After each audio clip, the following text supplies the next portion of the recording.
नमस्कार, मैं हूं ललित शर्मा। आप देख रहे हैं इंडिया डेली। आज हम उस बांग्लादेश की बात कर रहे हैं जिसे भारत ने जन्म लेते देखा, जिसे भारत ने संवारने में भूमिका निभाई और जहां आज हालात ऐसे बन चुके हैं कि संसद की एक रिपोर्ट कह रही है कि 1971 के बाद ये भारत के लिए सबसे बड़ा रणनीतिक और राजनयिक संकट है। ये कोई सनसनी नहीं है, ये कोई विपक्ष का आरोप नहीं है, ये संसद की स्थायी समिति की चेतावनी है और अगर इसे हल्के में लिया गया तो कीमत बहुत भारी चुकानी पड़ेगी। विदेश मामलों पर संसद की स्थायी समिति की रिपोर्ट इस बार सामान्य भाषा में नहीं लिखी गई,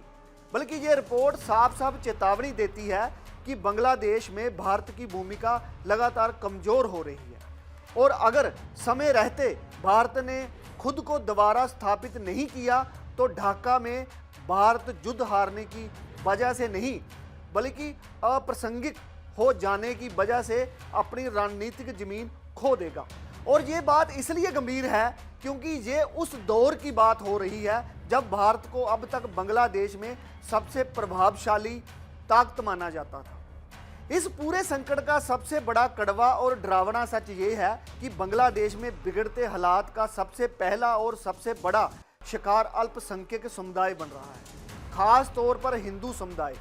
जिन पर हमले अब अपवाद नहीं बल्कि सिलसिला बन चुके हैं। मंदिरों को निशाना बनाया जा रहा है, संस्कृति संस्थानों को तोड़ा जा रहा है और हाल ही में एक 75 साल के हिंदू स्वतंत्रता सेनानी और उनकी पत्नी की बेरहमी से हत्या इस बात का सबूत है कि डर अब जमीनी हकीकत बन चुका है। सरकारी आंकड़े बताते हैं कि 18 मई 2025 तक माइनॉरिटीज पर 2446 हमले किए जा चुके थे। लेकिन सवाल ये है कि उसके बाद क्या हुआ, क्योंकि जमीन पर हालात ये संकेत दे रहे हैं कि अहिंसा रुकी नहीं बल्कि और तेज हुई है और भारत के बार बार चिंता जताने के बावजूद बांग्लादेश की मौजूदा मोहम्मद यूनुस सरकार इस मुद्दे को या तो नज़रअंदाज कर रही है या फिर इसे अंदरूनी मामला बताकर टाल रही है, जो भारत के लिए एक बड़ी कूटनीतिक परेशानी बन चुका है। राजनीतिक स्तर की बात करें तो राजनीतिक स्तर पर बांग्लादेश में जो बदलाव हुए हैं उन्होंने भारत के लिए हालात और मुश्किल बना दिए हैं,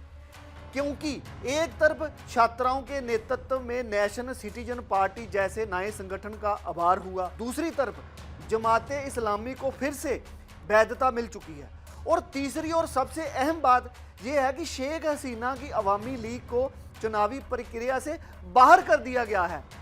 जिससे भारत समर्थक राजनीतिक धारा लगभग खत्म होती दिख रही है। भारत की राजनीतिक चिंता यहीं खत्म नहीं होती, क्योंकि इसी राजनीतिक उथल पुथल के बीच चीन ने बांग्लादेश में अपनी मौजूदगी तेज कर दी है। मोंगला पोर्ट में सैकड़ों मिलियन डॉलर का निवेश किया गया। बांग्लादेश के रिकैब में शामिल होने की संभावना पर चर्चा हो रही है और भारत को डर है कि ये सिर्फ आर्थिक नहीं बल्कि सैन्य और रणनीतिक संतुलन को भी बदल सकता है, खासकर तब जब चीन और पाकिस्तान की चालें एक दूसरे से जुड़ी हुई दिख रही हैं। सबसे गंभीर खतरा भारत को आंतरिक सुरक्षा से जुड़ा है, क्योंकि बांग्लादेश में सत्ता परिवर्तन के बाद पाकिस्तान की सेना और ISI की गतिविधियां फिर से तेज होने लगी हैं। वे नेटवर्क जो पहले खत्म कर दिए गए थे अब दोबारा खड़े किए जा रहे हैं और खुफिया एजेंसियों की माने तो भारत विरोधी आतंकी और उग्रवादी संगठनों को फिर से सुरक्षित ठिकाने मिलने लगे हैं, जिसका सीधा असर भारत की सीमाओं और अंदरूनी सुरक्षा पर पड़ सकता है। अब सवाल ये नहीं रह गया कि बांग्लादेश में क्या हो रहा है, बल्कि सवाल ये है कि भारत अब क्या करेगा, क्योंकि सिर्फ चिंता जताने, बयान देने और हालात पर नज़र रखने से काम नहीं चलेगा। भारत को तय करना होगा कि वह अपनी कूटनीति को कितना सख्त करता है, अपनी शर्तें कितनी साफ रखता है और इस बदलते पड़ोस में अपनी रणनीतिक पकड़ को कैसे दोबारा मजबूत करता है, वरना ये संकट आने वाले समय में और गहराता जाएगा। बांग्लादेश आज सिर्फ भारत का पड़ोसी देश नहीं, ये भारत की रणनीतिक समझ, उसकी कूटनीतिक ताकत और उसकी सुरक्षा नीति